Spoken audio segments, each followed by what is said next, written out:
Le Tigre Eurocopter est intéressant à bien des égards, et dans le fait qu'il s'agit du plus jeune hélicoptère de notre liste, et qu'il n'est entré en service qu'en 2003.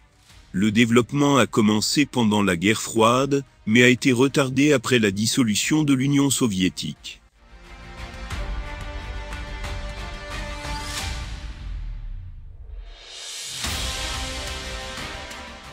Il s'agit d'un hélicoptère polyvalent, capable de gérer toutes sortes de missions, soit de surveillance, de combat anti-char, ou d'appui aérien rapproché. Il peut également voler de nuit, et par tous les temps. Mais le plus intéressant est le fait qu'il a été conçu pour gérer ses missions, même en cas d'attaque nucléaire, biologique ou chimique. En tant que l'un des hélicoptères les plus récents de la liste, l'Eurocopter est également l'un des plus avancés sur le plan technologique. Il comprend des capacités furtives, avec des signatures visuelles, radars, infrarouges et acoustiques minimisées. Il est également construit à partir de matériaux polymères et Kevlar renforcés à 80% de fibres de carbone. Avec un fuselage qui peut également gérer les coups de foudre et les impulsions électromagnétiques. L'Eurocopter est doté d'un système Osiris, monté sur le mât de l'appareil, qui fonctionne comme une caméra thermique. En plus d'un télémètre laser et un indicateur de cible. L'Eurocopter est encore en production depuis 1991. Avec un coût estimé de 27 à 36 millions d'euros. Son équipage est constitué d'un pilote et un officier de système d'armes. Sa vitesse maximale est de 315 km. Et son arsenal d'armement principal se compose d'un canon JA-30 de 30 mm en tourelle mentonnière, et une nacelle de canon automatique de 20 mm, ainsi que des missiles Hydra, Spec et Pars, en plus des missiles RR Mistral.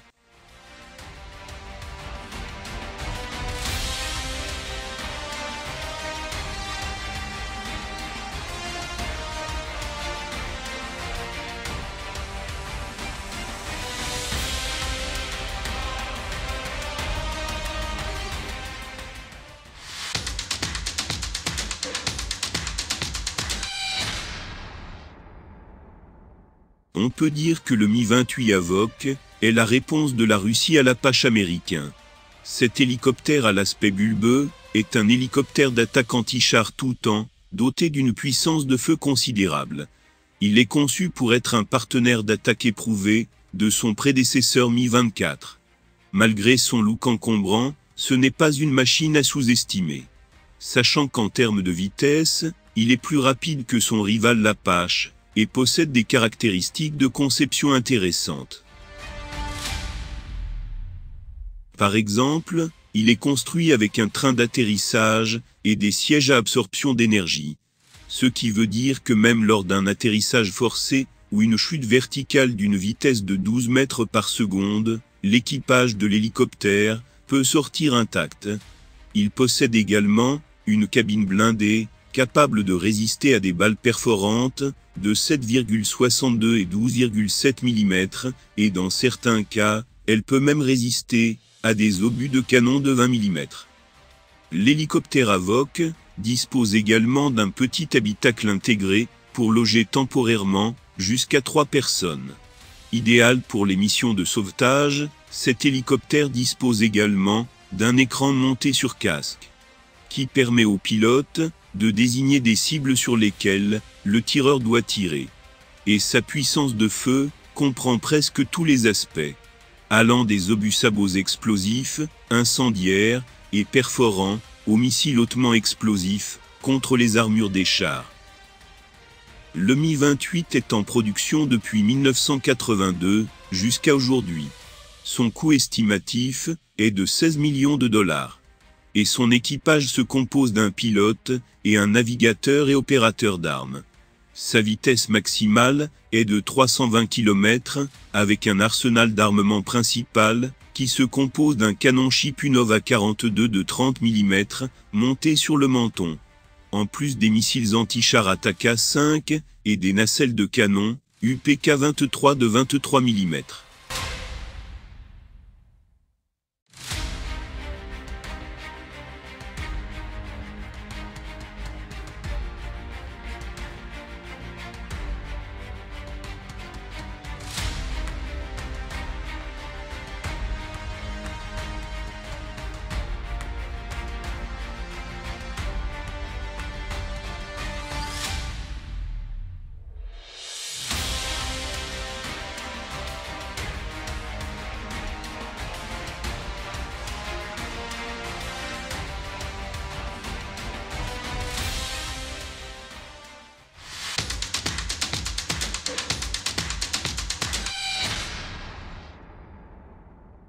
Le Super Cobra est un hélicoptère d'attaque bimoteur, en service dans le corps de l'US Marine.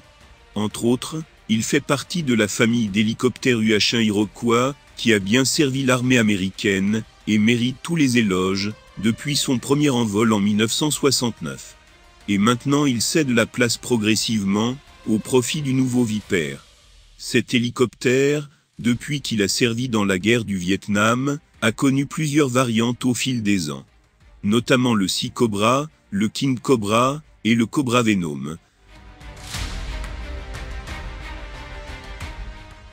78 des Super Cobra ont été déployés pendant la guerre du Golfe.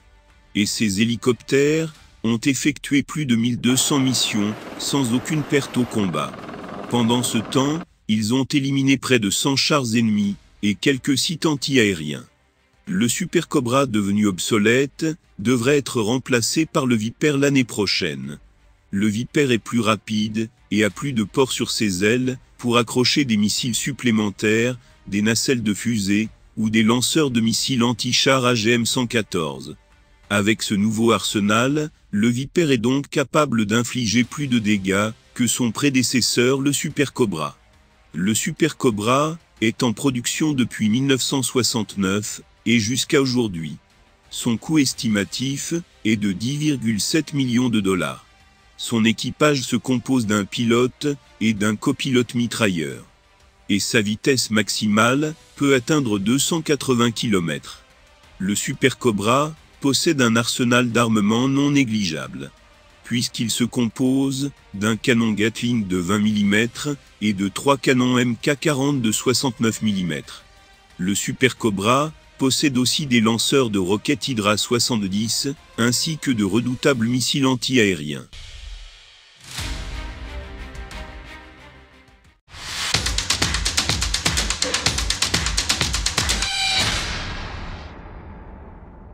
Le K-52 est un hélicoptère d'attaque moderne, d'origine russe. Le K-52 est basé sur l'ancien K-50 monoplace.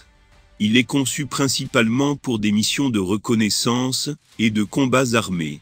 La construction de cet hélicoptère a commencé au début des années 80 et le premier K-52 est entré en service en 2011. Le Kamov-K utilise 2 pales de rotor principales contrarotatives qui permettent à cet hélicoptère de voler sans le rotor de queue. Sachant que cette configuration est utilisée sur divers hélicoptères conçus par le constructeur Kamov. Comparé à l'ancien monoplace K-50, le fuselage est plus large et les 2 pilotes sont assis côte à côte. Une configuration plutôt unique, puisque la plupart des hélicoptères d'attaque utilisent une disposition en tandem. Les opérations de nuit sont l'un des principaux domaines d'intervention du K-52. Le museau de l'hélicoptère abrite un radar de suivi de terrain et une caméra thermique de marque FLIR qui est montée sous le nez de l'appareil. Quant aux pilotes, ils ont des casques de vision nocturne avec télémètre laser intégré. Dans le rôle de reconnaissance au combat, le K-52 utilise une suite optique pour l'acquisition de cibles, afin de diriger des frappes à distance. Un seul canon automatique, A42 de 30 mm à double alimentation, est monté sur le côté droit du fuselage. Le Kamov-K peut transporter un total de 13 800 cartouches de 165 mm.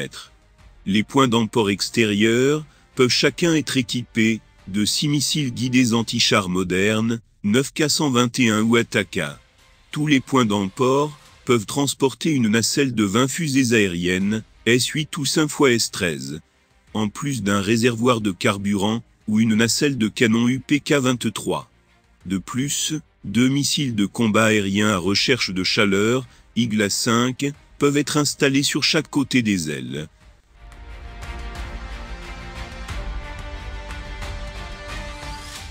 Cependant, 35% de la masse du K-50 est en composite de carbone, qui ne produit pas d'éclat lors d'impact, contrairement aux métaux.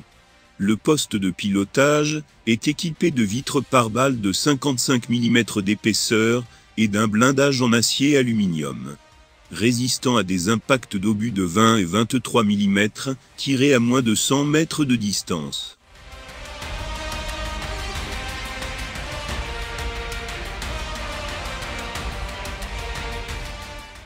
Et malgré tous ses caractéristiques et particularités, l'hélicoptère Kamovka reste un engin très vulnérable. Car ses combats en Ukraine ont signé sur un échec presque total.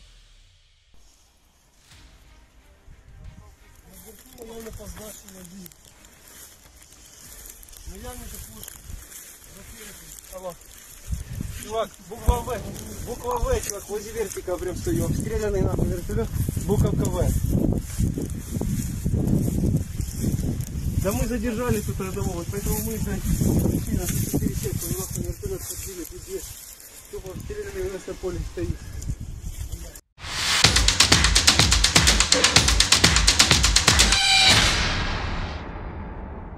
L'H-64 Apache est l'un des hélicoptères les plus dangereux jamais construits. Depuis son premier vol en 1975, cet hélicoptère a servi dans plusieurs théâtres et pour plusieurs nations différentes. L'Apache, avec ses 2 turbomoteurs General Electric T700, est une véritable centrale électrique. Et dans la variante britannique, on trouve des moteurs Rolls-Royce. Ces moteurs peuvent atteindre une puissance de 1466 kW. Avec cette puissance, il peut monter à une vitesse de 541 mètres par minute et peut voler à une vitesse maximale de 293 km/h. Ce qui est étonnant pour un hélicoptère d'attaque. Ce qui rend l'Apache intéressant, c'est sa conception et ses diverses fonctionnalités révolutionnaires. Premièrement, cet hélicoptère transporte 2 membres d'équipage. Et l'un ou l'autre des membres d'équipage peut piloter ou manier les armes à tout moment. Ceci est essentiel, car l'engin est conçu avec un blindage entre les cockpits, pour garantir que si l'un des membres d'équipage est mort, ou blessé, l'autre peut survivre, pour continuer le vol de l'hélicoptère. L'Apache utilise également un système d'affichage intelligent monté sur casque, pour diriger le canon à chaîne, M230 de 30 mm, l'asservissant au casque du tireur. Cela signifie que le canon suit le regard du tireur, le rendant intuitif à utiliser, et améliorant les performances de l'équipage. Il contient également des armes sérieuses, comme les missiles anti-chars mortels AGM-114, en plus des missiles de combat aérien. Des variantes récentes de l'Apache sont même dotées de la capacité de contrôler des drones ou d'utiliser des armes à énergie directe, sachant que les derniers canons laser Apache peuvent être utilisés pour détruire les drones ennemis ou des équipements de communication.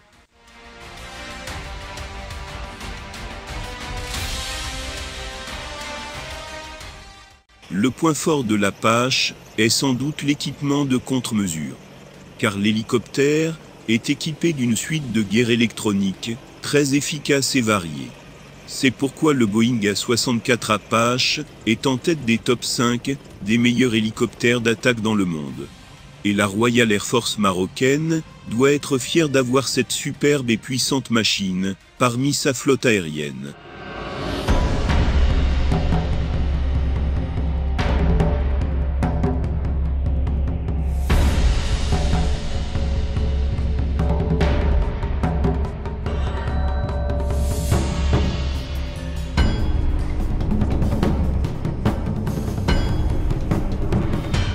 Sachant que le Royaume a commandé à Boeing en juin 2020, et dans le cadre d'un accord d'une valeur de 440 millions de dollars, 24 Apache A-64E, avec équipement modernisé.